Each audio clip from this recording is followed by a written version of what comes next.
신학은 고루하고 능력이 없는 것이다. 신앙은 지식은 없고 열정만 있다라고 합니다. 이 두 가지를 꼭 나누어야 할까요? 지금 이 시대와 교회에 신앙과 신학의 조화는 꼭 필요합니다. 신신의 그 조화의 25번째 시간 장로교 분열 1부 지금 시작하겠습니다.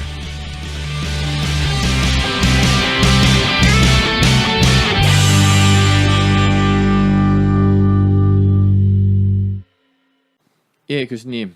신신의 어떤 장점은 좀 사족을 달지 않고 바로 본론으로 들어가는 거 아니겠습니까? 예, 농담을 거부하는 사람. 농담을 거부하고 그냥 바로 본론으로. 예. 저번 시간까지 저희는 어떤 신사참배에 대한 이야기를 했었는데 그 결과로 장로교 혹은 교회 분열이 좀 시작됐다라고 하는데 이게 맞나요? 그러니까 일제 청산 문제가 한국 교회 분열의 원인이라고 볼 수가 있어요. 네. 그러니까 한국사에서는 이제 일제 친일파 청산을 어떻게 할 거냐, 네. 그게 문제였잖아요. 맞아요. 근데 한국 교회는 이제 신사참배 문제가 이제 친일 문제죠, 결국. 네. 왜 이게 중요하냐면요, 하나님 외에 다른 신을 섬겼다, 네. 이렇게 해석될 수가 있잖아요. 그렇죠. 단순히 친일 문제만이 아니라 우상 숭배잖아요. 네. 신사참배 문제가. 네, 맞아요. 그러니까는 교회의 정체성과 관계된 문제란 말이죠. 네. 교회의 본질, 정체성. 그러니까 이 문제가 굉장히 심각해져 버리는 거죠. 그리고 또 민족적으로도 당시 한국 교회, 조선 교회였었는데 친일했다라는 그 사실은 항상 발목을 좀 붙잡지 않았을까요? 예, 그렇죠. 예. 그러니까 두 가지 다 안 되는 거죠. 네. 신앙적으로도 문제가 있고, 그 다음에 민족적으로도 문제가 있고. 네. 그러니까 뭔가 정화를 하든지 아니면 뭔가 좀 잘 다시 다져서 새로 시작하든지 그런 시기나 그런 어떤 시도가 필요했었을 것 같은데 이 부분이 사실은 없었던 거죠. 좀 안타까운 게 한국 전쟁이 바로 터져 버렸어요. 아, 그렇죠, 그렇죠. 예, 1945년 이후에 5년 만에 터졌으니까 네. 5년이라면 굉장히 짧은 시간이거든요. 그렇죠. 네, 그러니까 뭔가 정리되기도 전에 한국 전쟁이 터져 버렸는데 저는 이제 개인적인 생각이긴 해요. 네. 개인적인 생각이긴 하지만 100년의 역사 속에서 한국 사람에게 어떤 사건이 가장 큰 충격을 줬을까? 저는 그거를 이제 6.25 전쟁으로 그렇죠. 보는 거고 저도 그렇게 생각해요. 보고 있습니다.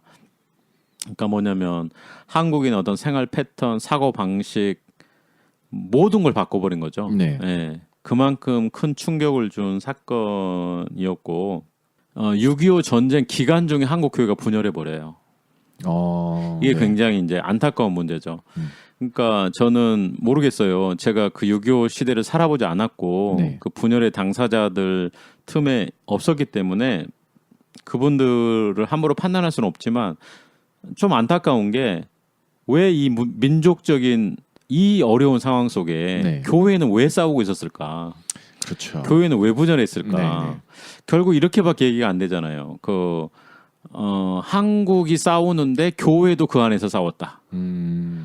뭐냐면은 전쟁에 대해서 뭔가 위로 사업이라든가 네네. 구조 사업이라든가 아니면은 뭐 많은 사업들이 있었을 텐데 네. 게다가 또 남북이 그렇게 싸우고 있는데 교회라도 연합해서 좀 하나 되려는 민족을 노력을 위해서 해야지. 기도하기에도 그렇죠. 부족한 이 시점에 네. 그래서 이 한국교회 분열이 정당성을 찾기가 어렵다고 보는 거예요. 네. 민족 분열기에 교회는 그 민족의 상처를 안고 기도해도 부족할 틈이었을 시간이었을 텐데 맞아요. 어떻게 교회가 더 큰 분열을 하게 됐을까?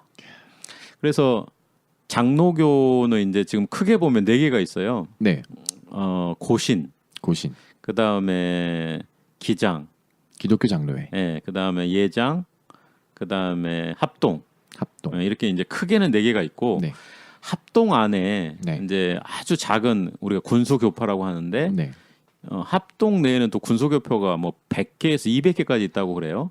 그러면은 장로교는 뭐 이걸 파라고 이야기해야 될지 모르겠지만 굉장히 많은 예, 교단이죠, 교단. 수많은 교단들이 있는 건데 왜 합동에 또 수많은 교단이 있을까도 한번 생각해보는 또 시간이 될 것 같아요. 오늘 네. 팟캐스트가. 예전에 학교 다닐 때도 그런 얘기 많이 했었거든요. 장로교 안에 뭐 한 200여 개의 뭐 교단이 있다. 그런데 그게 무슨 소리야 하고 한 번에 그냥 넘어갔었었는데 실제로 찾아보니까 정말 그렇더라고. 예. 정말 그렇더라고요. 예, 그 대부분이 이제 합동 쪽 소속인 거죠. 그러면 합동이라 하면은 저희가 지금 어디라고 보면 대표성을 띠고 있는 학교라든지 교회가 혹시 있나요? 학교는 이제 총신대학교죠. 아, 총신대학교요. 네. 교회는 그 혹시 신천에 있는 충현교회가 총신 쪽인가요?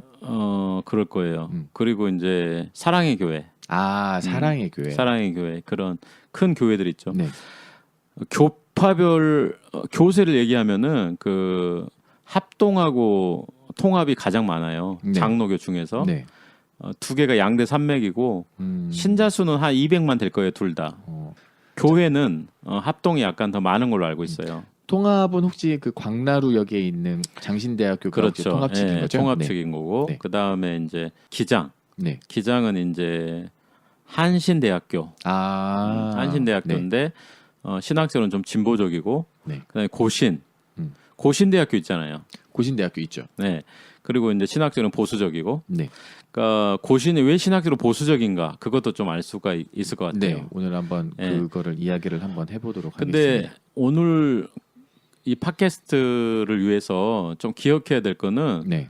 우리가 지난번에 장로교 신학 논쟁을 한번 다뤘잖아요. 네, 맞아요. 그때 박형용 박사, 김재준 박사, 한경직 네. 박사를 얘기했죠. 예, 예. 그분들이 다 분열의 중심에 서게 돼요. 서로 각기 다른 생각 때문에. 그러니까 어떻게 보면 이제 그 산 하나에 호랑이가 두 마리 있으면 됩니까 안 됩니까? 안 되죠. 한 명이 가든지 또 다른 터전을 찾든지. 그러니까 이제 쉽게 얘기하면은 장로교 하나 안에 호랑이가 몇 마리 있었던 거죠. 그만큼 또 영향력이 강했다라는 얘기겠네요. 그렇죠. 예. 그 분들이 이제 결국 한 자리씩 하게 된 거죠. 그래서 기장은 이제 김재준 목사님이 하게 됐고, 기독교 장로회. 예. 그 다음에 박형용 박사님은 뭐 했을 것 같아요? 박형준 박사님은 교회를 세우셨나요? 학교를 세우셨나요? 아니 그게 아니고 그 교파 중에 어떤 교단을 하나 갖고 왔을 것 같아요. 박형준 목사님. 합동을 하고 왔죠. 합동. 네. 예. 근데 여기서 좀 말씀드리고 싶은 게 원래 신학적으로는 그 고신이 더 보수적이에요. 네. 저희도 그렇게 알고 있어요. 네. 그러니까 이제 다시 보수로 정리하면 이렇습니다. 고신. 네. 그다음에 합동, 통합, 기장. 기장 이렇게 돼요. 근데 지금 이제 시간이 많이 흘렀죠. 네. 분열된 다음에 그래가지고 지금은 이제 합동하고 고신하고 뭐 거의 비슷해요.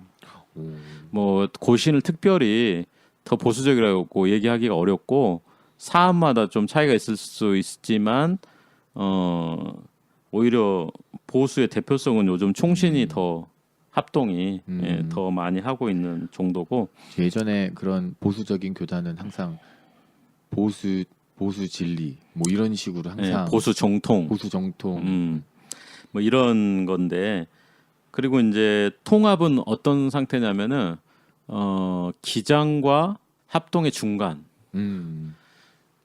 통합에서 느껴지듯이 좀 중도적인 느낌이 들죠. 네.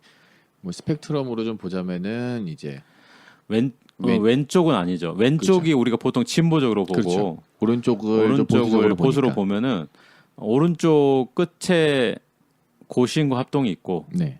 왼쪽 끝에 기장이 있고 그 중간 한 5점 1점부터 한 10점을 뭔가 스펙트럼으로 본다면 5점이 중심이라면 5점이 중심이라면 한 5점. 네, 통합이 그렇게 있는데 합동이 보기에는 통합이 중간에 있다고 그러면 동의하기 어렵겠죠. 그럴 수 있겠죠. 고신이 너 맞아요. 본인이 중간에 있으면 있지. 어느 기점으로 보냐에 따라 또 달라지긴 그렇죠. 하겠지만. 스펙트럼은 뭐 변화될 수 있으니까요. 네.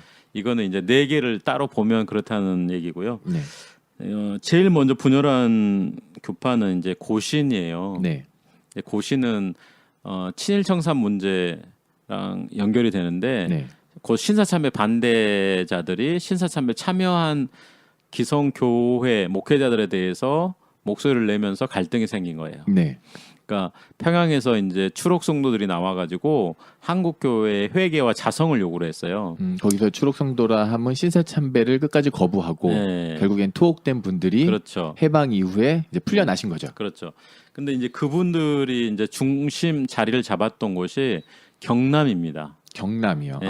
그리고 이제 한상동 주남선 목사님이 이제 중심이 됐고요. 네. 그런데 문제는 뭐냐면 그분들 세력은 굉장히 약했어요. 그랬겠죠. 예, 제가 신사참배 그 팟캐스트 할 때 말씀드렸듯이 네. 주류 교회는 대부분 뭐 신사참배를 수용했고 네. 교단이 클수록 더 많이 친일했다. 네. 그 말씀 드렸는데 지금 장로교 얘기하고 있고 네. 장로교 대부분의 교회는 친일을 했고 네. 그 다음에 친일도 제일 많이 했고 네. 그러다 보니까 신사참배 반대한 사람들은 정치적으로 보면은 극소수였죠. 그렇죠. 근데 이제 이 사람들은 도덕적 명분을 갖고 있었던 거예요. 그랬겠죠. 예. 우리 조선 사회에서 이제 한국 사회지만 네. 한국 사회에서 유교적인 어떤 교육을 받아온 우리가 네. 명분이 얼마나 중요해요. 그렇죠. 모든 건 명분 싸움이라고 하니까요. 예. 그러니까 그 사람들은 명분이 있고 네. 이제 반대편에서는 정치 권력을 갖고 있는 거죠. 힘을 갖고 있었고. 예. 그러면서 이제 문제가 생겼는데 원래는 이제 박형룡 박사. 네. 박형룡 박사는 원래는 그 기성 교단 쪽에 맞아요. 정서적으로는. 네. 근데 이분은 직접적으로 신사참배를 하질 않았습니다. 아, 네. 그러니까 그런데 그렇다고 그래서 막 투옥되고 그런 것도 아니에요. 그러니까 뭐냐면은 제3의 길이 있었어요. 망명 같은 거. 아, 예를 들어 만주로 도망간다든가 중국으로 피난을 간다든가. 피신을 가는 거죠. 네. 이제 그렇게 해서 신사참배를 피해서 해방 후에 돌아오셨는데 한상동 목사님이 네. 고려신학교를 세워요. 네. 고려신학교. 이 학교가 굉장히 중요해요. 왜 그러냐면은 결국 학교 때문에 교단이 갈라져요. 그러니까 뭐냐면 원래 네. 평양신학교는 이제 신사참배 반대 때문에 학교가 폐쇄됩니다. 네. 그러면 신학 교육은 시켜야 되잖아요. 네. 그래서 신학적으로 좀 진보적인 분들이 결국은 신사참배를 수용한 분들이죠. 아, 죄송한데 평양신학교가 폐쇄되는 이유는 신사참배를 거부했기 때문에. 그렇죠, 그렇죠. 그 학교적으로. 네. 네, 학교가 폐쇄가 되는데 신사참배를 국가 의례로 받아들인 진보적인 신학자들이 있었을 거 아니에요, 목회자나. 네.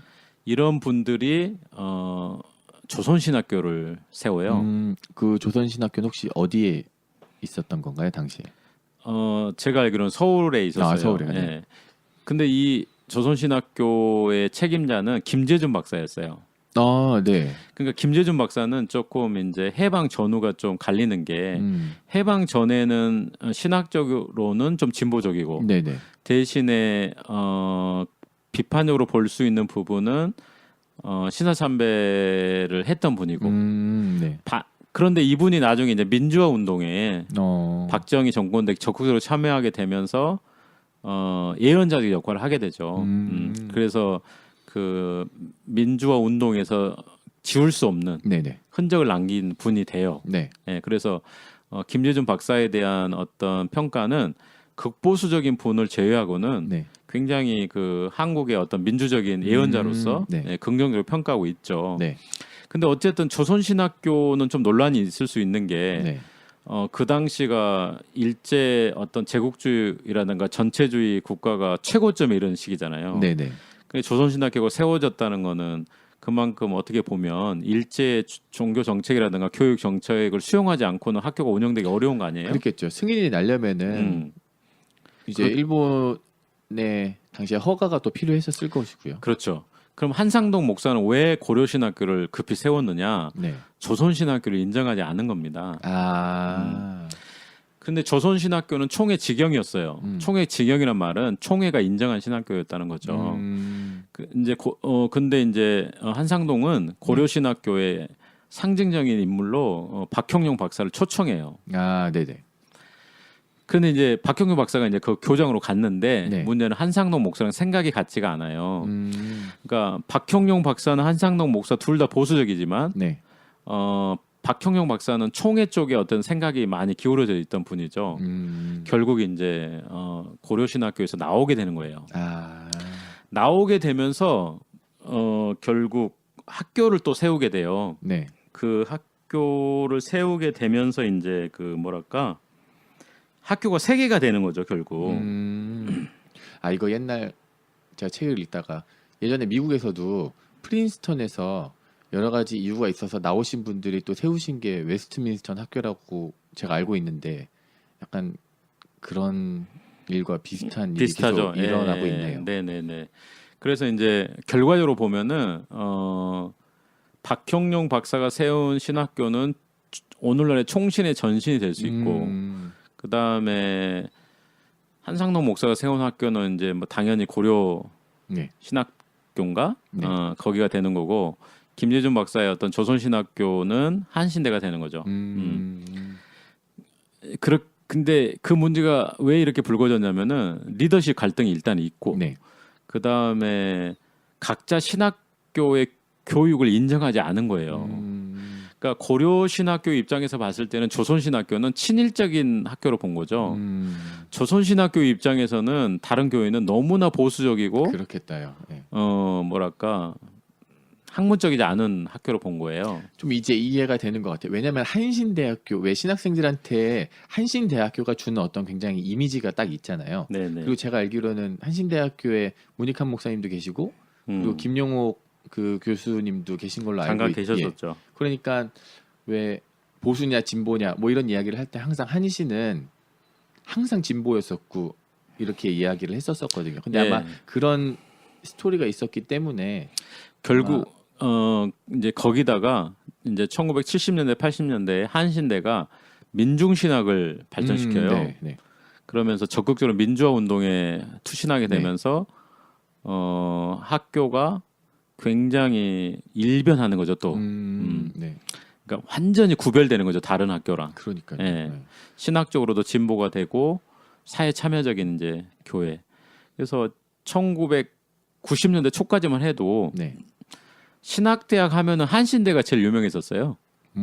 그때는 예, 왜 그러냐면은 유명했었구나. 왜 그러냐면 그때는 그 민주화 운동이 그쵸. 대세였잖아요. 맞아요. 그러니까 민주화 운동에 적극적으로 참여했던 대학이었고 신학도 다른 대학은 이제 보수적인 어떤 신학, 네. 그다음에 외국 신학을 그냥 가르쳤는데 민중신학이라는 한국적 신학을 창출했잖아요. 네. 굉장히 이제 학문적으로도 앞서갔고 음. 그런데 이제 1990년대에 민주화 운동이 끝나버렸잖아요. 네, 네. 그러니까 다시 보수로 넘어간 거예요. 주도권이 교회도 네. 마찬가지고 네. 학교도 마찬가지고 그래서 이제 뭐 장신대는 예수님도 들어가기 어렵고 뭐 총신대는 예수님보다 보수적이란 말이 그때 생긴 거죠. 그때 그랬구나. 네, 그래서 뭐 지금 장신대나 총신대가 뭐 대학원 진학 그 경쟁률이 많이 떨어졌다고 그래요. 예. 네, 많이 그런데 떨어졌다고 하더라고요. 90년대는 그렇지가 않았어요. 저 때만 해도 그거 위해서 뭐 재수 삼수하는 분들도 정말 많았거든요. 그렇죠. 엄청 많았죠. 네. 네, 특히 장신대가 그런 경우가 많았는데 네. 그래서 근데 이제 한상동 목사님이 그런 이제 학교 문제도 있고 그다음에 이제 결국은 뭐냐면 이 고려신학교를 세우고 조선신학교 인정하지 않은 이유는 결국 신학 교육에 있잖아요. 네. 근데 그 신학 교육이라는 것은 결국 그 바탕에는 신사참배, 신사참배에 참여하는 사람들, 네. 그 사람들에게 교육의 주도권을 줄 수 없다는 거죠. 교회도 마찬가지고 네. 그러면서 갈등이 생긴 거죠. 그 갈등은 진짜 있을 수 있겠다. 그러면은 너희들은 절대 안 되었었던 거예요? 아니면은 이거 해? 아니면 조건부적으로 이거 하면 우리가 받아줄게 이랬었던 거예요? 뭐 엄밀하게 보면 조건부였어요. 조건부였는데 그 힘도 없는 사람들이 그런 요구했을 때 정치 권력을 가진 사람이 들을 이유가 있어요? 그렇죠. 또 투옥되신 분들은 소수였을 거 아니에요. 그렇죠, 소수죠. 그리고 심사참배한 분들은 다수였고, 네. 그러니 다수의 교회를 지키던 그분들은 인원도 훨씬 많았을 거고, 교회도 훨씬 많았을 그렇죠. 거고. 비교가 안 되죠, 사실. 그러다 보니까 이제 고려신학교가 결국 뛰쳐나가게 되는 그런 상황이 되는 거죠. 여기서 좀 정리할 게 있어요. 네. 저는 이제 고려신학교의 분열을 명분이 있는 분열이었다고 보는 거죠. 네. 그러니까 신사참배 반대라는. 네. 그래서 긍정적으로 볼 요소가 있어요. 근데 한 가지 꼭 우리가 짚고 넘어가야 될 건 뭐냐면은 엄격한 의미에서 보면요, 한국 교회 최초의 분열이거든요. 네. 명분이 있으면 분열해도 되는가 이런 문제를 남겼어요. 이혼 사유가 있으면 이혼해도 되는가 그런 문제죠. 확 들어오네요. 그래서 저는 도덕적 명분이 있다고 다 분열할 수 있는 건 아니다. 네. 그러니까 이제 분열이 한번 돼버리니까 그대로 분열의 도미노가 일어나 버려요. 근데 이 부분에 있어서 왜 만약에 분열을 했다면은 그 고려신학교가 난 너희들하고 다르니까 나와 이랬으면은 뭔가 이 사람들이 분열의 어떤 시작이 될 수도 있었겠지만, 근데 제가 알기로는 이분들이 쫓겨난 거 아닌가요? 둘 다죠 이제. 그러니까 이거 네, 둘 다라고 볼 수 둘 있나요? 다죠. 왜냐하면 자기들의 독자성을 지키고 음, 구별돼야 되는 부분도 있고, 그 다음에 저 사람들이 상대 안 해주면서 독주한 부분도 있고, 상대방이. 예, 그게 둘 다가 이제 결합이 된 건데, 어쨌든 고신 측에서 들으면 깜짝 놀랄 얘기죠. 제 얘기가 그 90분들. 예. 어떤 의도가 없음을 좀 알아주셨으면 네, 좋겠습니다. 근데 이제 이거는 제가 얘기한 게 아니라 네. 뭐 기독교 연구하시는 분들이 다 하는 얘기고, 그러니까 고신이 다 잘못했다는 건 아닙니다. 그리고 고신 어쨌든 저는 그래요. 그 그리스도 교회 제일 중요한 가치가 뭐예요? 교회 일치잖아요. 네. 그런 가치로 교육받은 저로서는 명분이 있다고 다 분열한다는 건 옳지 않다고 보는 거죠. 맞습니다. 네. 어쨌든 그게 또 6.25 전쟁기에 일어났다는 게 얼마나 비극적이에요. 그렇죠. 뭐 손써볼 수 없었을 수도 있을 것 같아요. 너무 사회적으로 문제도 계속 있었었고요. 그러니까 그 6.25 전쟁 때 왜 교회가 싸우고 있었냐. 힘이 남아도셨었나 보죠. 어쨌든 그 신사 참배를 반대하면서 네. 순교적 신앙을 지켜주신 분들에 대한 감사와 더불어 또 교회 분열이 안타까운 건 또 안타까운 거죠. 안타깝죠, 진짜로.